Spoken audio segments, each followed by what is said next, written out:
j'espère que vous allez bien. Nous allons encore avancer sur notre série de vidéos sur le PHP procédural et là nous allons nous attaquer à quelque chose de simple à comprendre, mais ça peut vite devenir un cauchemar quand il y en a trop. Vous allez voir de quoi il s'agit. On va commenter un peu tout ça. Je vais commenter tout ça et bon, je vais prendre un exemple simple. Je vais dire, supposons je vais créer une variable que je vais appeler de la âge et je vais donner 17 ans. Donc 17. Ensuite, maintenant, qu'est-ce que l'opérateur ternaire? En fait, de façon simple, l'opérateur ternaire, c'est comme le if-else. On va voir un exemple déjà. On va dire ici, si on dit if de la âge est plus grand que 18, on va dire non, on va dire plus petit que, strictement plus petit que 18, on va dire quoi? On va dire ici echo, vous êtes mineur. Ok. Ensuite, maintenant, le else, on va mettre sinon, echo. On va dire ici, vous êtes majeur. Ok. Vous êtes majeur. Donc là, très bien. Et si on va voir ce qui se passe, on va aller sur notre navigateur et on va aller voir comment les choses évoluent. Donc en venant ici, tac, qu'est-ce qu'on a? On dit, ah, vous êtes mineur. Très bien. Parce qu'il a 17 ans. Bon, si on vient, on va dire, ouais, on va dire ici, 35 ans. Ok, à 35 ans ici, qu'est-ce qu'on aura? On a bien dit, vous êtes majeur. Ça, c'est le if et le else. Donc très bien, vous voyez comment on l'écrit. Bah, il y a une manière de le faire avec ce qu'on appelle l'opérateur ternaire. De façon simple, l'opérateur ternaire, il tient sur une ligne. Qu'est-ce qu'on dit? On va juste prendre la condition, c'est-à-dire que on va mettre la condition comme ça. Regardez si je fais juste écho, on va dire $âge comme ça. Même pas, je mets juste comme ça, je mets juste $âge. Et ensuite, je pose la question, $âge est plus grand que 18. Ça veut dire ici, je vais mettre même, bon, je vais mettre ça dans une parenthèse. $âge est plus petit que 18. Oula. 18, et là on ferme maintenant, on pose la question. Si c'est plus petit que 18, qu'est-ce qu'on fait? Sinon, qu'est-ce qu'on fait? Voilà juste l'opérateur ternaire. Donc ici, il suffit de dire, je prends, après, bon, vous allez voir, ça peut générer des choses un peu ambiguës, mais bon, on va dire ici, parce que non, il attend le string. Regardez si je fais ça, vous voyez, je mets encore ici, comme ça, et que je mette ça là. Ok, et on va lever ça. Très bien. Vous voyez ici, oh là, c'est bizarre, il y a des trucs qui sont soulignés comme ça. Parce que lui, il atteint une chaîne de caractères. Donc, il y a écho et écho ici. Qu'est-ce qu'on peut faire? On peut juste mettre écho ici au début. Comme ça. Ça se présente comme ça. Et ensuite, on enlève ça. Ok, et l'autre aussi. Voilà. Très bien. Et donc, maintenant, si on va rafraîchir, voilà, vous êtes majeur. Et si je mets ici 15 ou bien 13, on va dire ici, vous êtes mineur. Donc, c'est le même résultat qu'on obtient. Donc ici, en fait, le if, le else qui est là, on peut le faire avec ce qu'on appelle un opérateur ternaire comme ça. Très bien. Donc ça marche. Maintenant, on va essayer de l'appliquer à ce qu'on fait depuis le début. On va faire ici un for each comme ça. For each. Et donc, comme on a dit, vous vous rappelez, on avait dit clé valeur. Donc ici, on va mettre $, ici, product as $key. Ensuite, valeur, de la value. Ensuite, maintenant, qu'est-ce qu'on avait? Ça. On avait dit, qu'est-ce qu'on avait dit ici? Ou si vous vous rappelez, on avait dit ici, si rupture, on va dire ici, si rupture, on va dire, en fait, ce qu'on va faire, c'est quoi? On va faire deux cas. Bon, pas deux cas, on va faire de façon simple pour que vous puissiez bien voir de quoi il s'agit ici. On a ici un if et un else. On va s'intéresser à celui qui est dans le if plus tard. Mais on commence par un if et un else. Donc le premier if, ou bien si vous voulez que je fasse d'abord ça juste pour le premier cas comme ça, si je fais le premier cas pour que vous puissiez bien voir, je vais dire ici le if else, on va mettre ici le echo comme tout à l'heure, parce qu'il y aura des échos qui vont s'afficher, donc c'est comme si on les factorisait.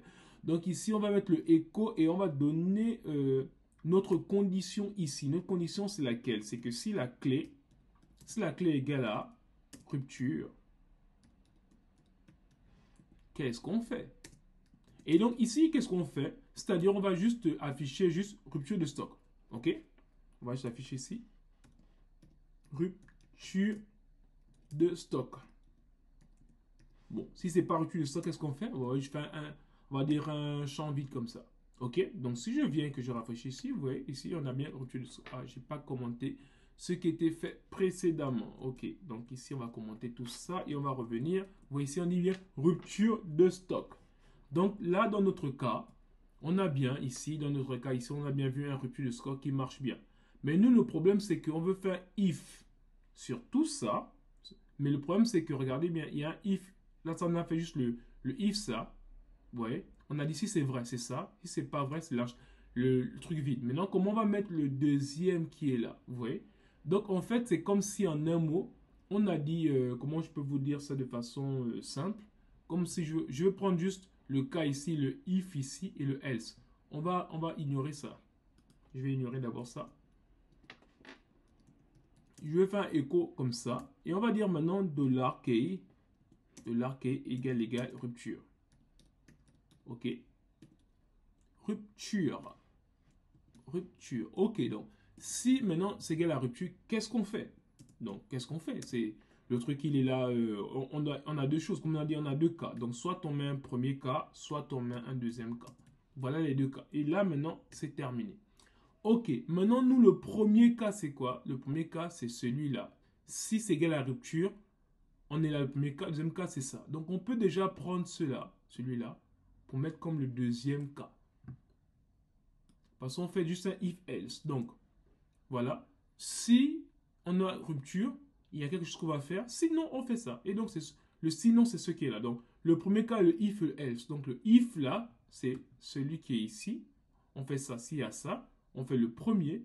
Et sinon, on fait le deuxième. Et donc, le premier ici, en fait, si vous remarquez, en fait, je vais relever d'abord ça. Ok, vous voyez bien ici, maintenant, là, c'est bon. Vous voyez, on a bien notre résultat ici. Donc, il a ça. Maintenant, le problème est que ça, c'est parce que vous voyez ici, il est à false. Il est à false. Maintenant, ici, il a true, pardon. Si on met ici à false. Bizim. Vous voyez, rien ne se passe. Donc, pour cela, qu'est-ce qu'on va faire? On va juste maintenant, la première condition qui est là va représenter juste toute celle qui est là. Et comment on fait pour faire ça? On a dit que si c'est égal à rupture, qu'est-ce qu'on fait? Bah ici, il y a encore un autre if qu'on fait encore. Et l'autre if, c'est comme si on mettait ici. Vous voyez, comme ça, on va dire ça comme ça. Voilà l'autre if qu'on fait. Si vous voulez, ici, en fait, c'est comme si le premier if qui est là, il donne ça. Et le deuxième, le else, il donne ça. Donc, le premier if, c'est celui-là. Bon, je vais déjà enlever déjà ça parce que c'est comme ça beaucoup gêné. Ensuite, on va aussi enlever ça. C'était juste pour que vous compreniez. Ok, maintenant, comment on revient pour essayer d'être bien plus clair?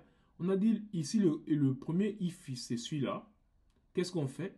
Cet élément-là va représenter tout ça. Et ensuite, le deuxième élément, ça représente juste ça. Maintenant, ici, comment on réécrit ça à l'intérieur de ça? Donc, on va encore dire que si, on va dire maintenant ici, là, on va dire même chose, si on va dire, comment ça, je peux mettre ça comme ça, dollar value. Ok? Donc, s'il y a dollar value, qu'est-ce qu'on fait? On va mettre ici soit, si la valeur est vraie, on va mettre ici rupture de stock. Stock. Ok. Sinon, chaîne caractère vide. Donc, voilà un peu comment ça marche. Et donc, si je viens rafraîchir ici, vous allez voir, on a bien ça. Et maintenant, si je reviens mettre à true là, qu'est-ce qu'on aura? Vous voyez, on a bien rupture de stock. Donc, pour résumer simplement, c'est que quand vous avez ce genre de cas, le premier cas ici, représentez-le par la première chose. Vous voyez, quand j'ai mis les parenthèses ici, vous voyez les parenthèses, ça représente le premier cas. Et si vous voulez, je vous mets même les parenthèses pour représenter le deuxième cas, pour que vous puissiez mieux voir, comme ça. Ok, donc ici on a le premier cas, et là on a le deuxième cas. Donc le if il est ici, et le else il est là. Maintenant dans ce if qui est ici, vous avez cette partie-là, vous avez vu cette partie, tout ça là c'est un même truc. Et maintenant dedans il y a aussi un if else, donc dedans on refait encore un autre if. Si c'est bon, on va rupture de stock, sinon chaîne caractère vide. Et donc, c'est aussi simple que ça. Donc, nous sommes arrivés au terme de notre partie sur on va dire les tableaux. Tableau boucle for, boucle for each, opérateur ternaire. La prochaine vidéo, on parlera des fonctions. Merci.